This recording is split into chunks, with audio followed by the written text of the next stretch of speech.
ఒంగోలు శాసనసభ్యులు దామచర్ల జనార్దన్ రావు ఒక్కసారిగా auto driver గా మారారు. ఆటో డ్రైవర్ల సేవలో పథకంలో భాగంగా శనివారం ఒంగోలు నగరంలోని మినీ స్టేడియంలో జరిగే ప్రధాన కార్యక్రమంలో పాల్గొనేందుకు తమ వాహనాలతో సహా ఆటో డ్రైవర్లు స్థానిక బస్టాండ్ నుంచి ర్యాలీగా వెళ్లారు. జిల్లా ఇన్ఛార్జి మంత్రివర్యులు రాష్ట్ర దేవాదాయ శాఖ మంత్రి ఆనం రామనారాయణ రెడ్డి, ఒంగోలు పార్లమెంటు సభ్యులు మాగుంట శ్రీనివాసులరెడ్డి, ఒంగోలు శాసనసభ్యులు దామచర్ల జనార్దన్ రావు, నగర మేయర్ శ్రీమతి గంగాడ సుజాత, ఇతర ప్రజాప్రతినిధులు ఈ ర్యాలీని ప్రారంభించారు. అక్కడకు వచ్చిన వీరికి ఆటో డ్రైవర్లు ఘన స్వాగతం పలికారు. రాష్ట్ర ప్రభుత్వం తమకు కల్పిస్తున్న ఆర్థిక ప్రయోజనంపై సంతోషం వ్యక్తం చేశారు. దీనితో ప్రజాప్రతినిధులు అందరూ ఖాకీ చొక్కాలు వేసుకుని ఆటో ఎక్కారు. ఇంతలో ఒక్కసారిగా దామచర్ల జనార్దన్ డ్రైవర్ సీట్ లో కూర్చున్నారు. నేరుగా ఆయనే ఆటో నడుపుకుంటూ మినీ స్టేడియం వరకు ర్యాలీకి నేతృత్వం వహించారు.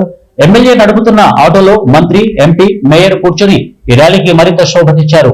బస్టాండ్ సెంటర్ నుంచి ట్రంక్ రోడ్డు గుండా కలెక్టరేట్, నెల్లూరు బస్టాండ్ సెంటర్ మీదుగా కొనసాగిన ఈ ర్యాలీలో సుమారు 500 ఆటోలు పాల్గొన్నారు.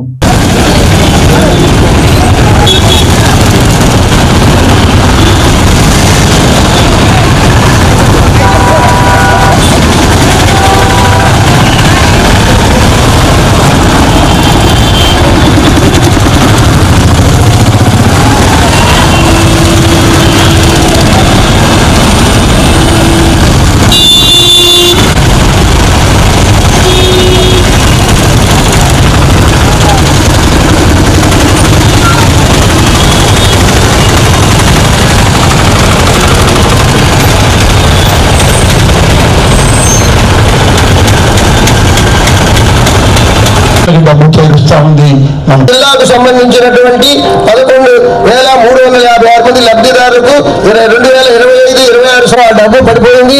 ఆనందోత్సవం చేస్తారు. ఒకసారి అందరూ మీ యొక్క కరచాల పనులతో మన ఈ యొక్క సేవలు అనేటువంటి అద్భుత సంక్షేమ